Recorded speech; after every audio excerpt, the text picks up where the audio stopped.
안녕하세요. 오늘은 좀 특별한 걸 들고 왔습니다. 그냥 딱딱한 정부 문서를 분석하는 게 아니고요. 대구시가 직접 공개한 미래가치 공식 안내서, 바로 2030 대구 도시 기본계획을 함께 열어보려고 합니다. 이거요, 단순한 계획서가 아니에요. 앞으로 어디에 기회가 있을지 콕 집어 알려주는 투자자를 위한 보물지도나 마찬가지거든요. 실제로 이 계획은 스스로를 미래 가치를 향한 가장 확실한 로드맵이라고 소개하고 있습니다. 무슨 뜻이겠어요? 앞으로 10년 동안 대구의 어떤 땅, 어떤 건물이 가치를 갖게 될지 도시 스스로가 청사진을 제시하고 있다는 거죠. 이건 정말 현명한 투자자라면 절대 놓쳐서는 안 될 아주 중요한 신호입니다. 자, 그럼 이 복잡해 보이는 지도를 어떻게 읽어야 할까요? 오늘 이 시간에는요, 이 계획의 핵심을 꿰뚫는 딱 세 가지 열쇠를 찾아볼 겁니다. 이 열쇠들만 제대로 이해하고 나면 대구의 미래 성장 잠재력이 어디에 숨어 있는지 아주 명확하게 보이실 겁니다. 첫 번째 열쇠는 바로 사람입니다. 모든 투자의 가장 기본이죠. 그쵸? 결국 사람이 어디로 모이고 또 어떻게 사는지를 알아야 미래 가치를 예측할 수 있으니까요. 자, 한번 깊게 파고 들어보겠습니다. 대구시가 2030년에 목표로 하는 인구가 275만 명입니다. 그런데 우리 투자자 입장에서는요, 이 총 인구 숫자보다 훨씬 더 중요한 숫자가 있습니다. 바로 이거예요. 25.5%. 이게 뭘 의미하냐면 벌써 2015년에 대구 4가구 중 하나 이상이 혼자 사는 1인 가구였다는 뜻입니다. 이건 정말 어마어마한 변화의 시작을 알리는 신호탄이죠. 이 그래프 한번 보세요. 얼마나 극적인지 한눈에 들어오죠? 불과 20년 만에 1인 가구 비율이 2배 이상 폭발적으로 늘었습니다. 이건 그냥 일시적인 유행 같은 게 아니고요.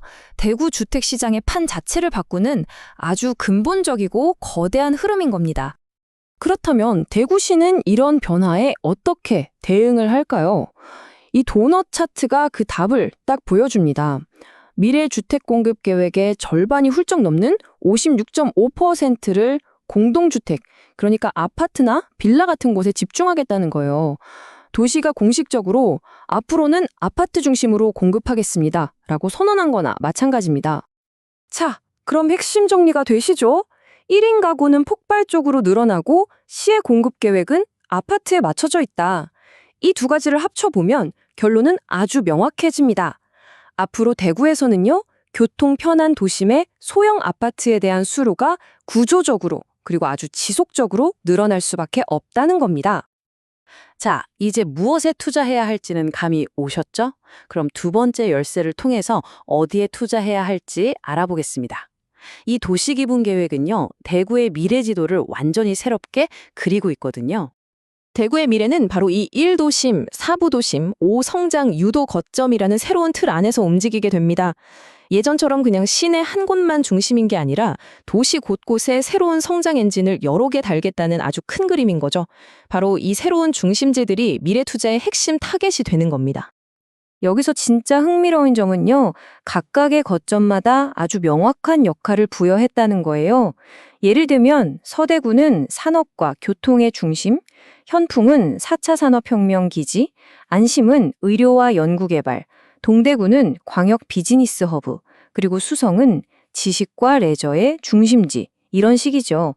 이건 그냥 구호가 아니에요. 앞으로 실제 예산과 대규모 프로젝트가 어디에 투입될지를 알려주는 아주 명확한 이정표인 셈입니다.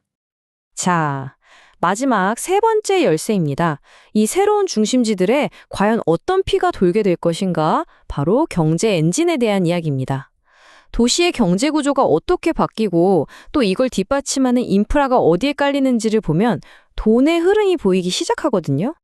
대구하면 아직도 섬유도시 이미지를 떠올리는 분들 많으시죠.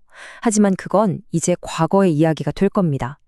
미래 대구 경제는요, 첨단 의료기술이나 R&D, 지식서비스 같은 고부가가치 산업이 이끌게 될 거예요. 이건 완전히 새로운 종류의 일자리가 생기고 새로운 인재들이 몰려온다는 뜻이고요. 당연히 이들이 필요로 하는 부동산의 종류도 달라질 수밖에 없겠죠. 그리고 이런 새로운 경제를 뒷받침할 혈관이 바로 이 인프라 계획들입니다. 특히 KTX가 서는 서대구와 동대구를 중심으로 한 복합 환승센터, 그리고 새로운 성장 거점들을 촘촘하게 연결할 대구권 광역철도. 이런 것들이야말로 도시 전체의 가치를 한 단계 끌어올릴 핵심 동맥이 될 겁니다. 여기서 아주 중요한 사실 하나를 꼭 짚고 넘어가야 합니다. 대구는요, 전체 면적의 61.7%가 산 같은 개발이 불가능한 땅입니다. 분지 지형이라서 도시를 무한정 넓힐 수가 없다는 거죠. 이게 무슨 뜻일까요?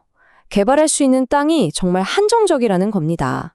그렇기 때문에 정부가 여기는 앞으로 개발할 땅입니다 라고 공식적으로 도장을 찍어준 시가화 예정 용지의 가치는 시간이 갈수록 높아질 수밖에 없는 구조인 거죠. 자, 지금까지 우리는 세 가지 열쇠를 모두 찾았습니다. 사람의 흐름, 새로운 중심지, 그리고 성장의 엔진. 이제 이 단서들을 모두 모아서 보물지도의 X표시, 즉 구체적인 투자 전략을 완성할 시간입니다. 오늘 분석을 딱 세 가지 행동 전략으로 요약해 드릴게요. 첫째, 1인 가구 수요에 맞춰서 소형 주거 공간에 집중하십시오. 둘째, 서대구, 안심, 현풍처럼 새로운 산업 기능이라는 명확한 캐릭터가 부여된 성장 거점을 주목하십시오. 그리고 셋째, 이 거점들을 연결하는 새로운 교통망, 특히 복합환승센터 주변을 따라가십시오. 이것이 바로 도시 기본 계획이 우리에게 말해주는 가장 확실한 투자 공식입니다. 2030년 대구의 미래가 담긴 공식 지도는 이제 여러분 손에 있습니다. 오늘 우리가 함께 찾아낸 이 세 가지 열쇠를 가지고 여러분은 어떤 기회를 발견하고 또 어디로 움직이시겠습니까? 다음 행선지를 결정하는 것, 이제 투자자인 바로 여러분의 몫입니다.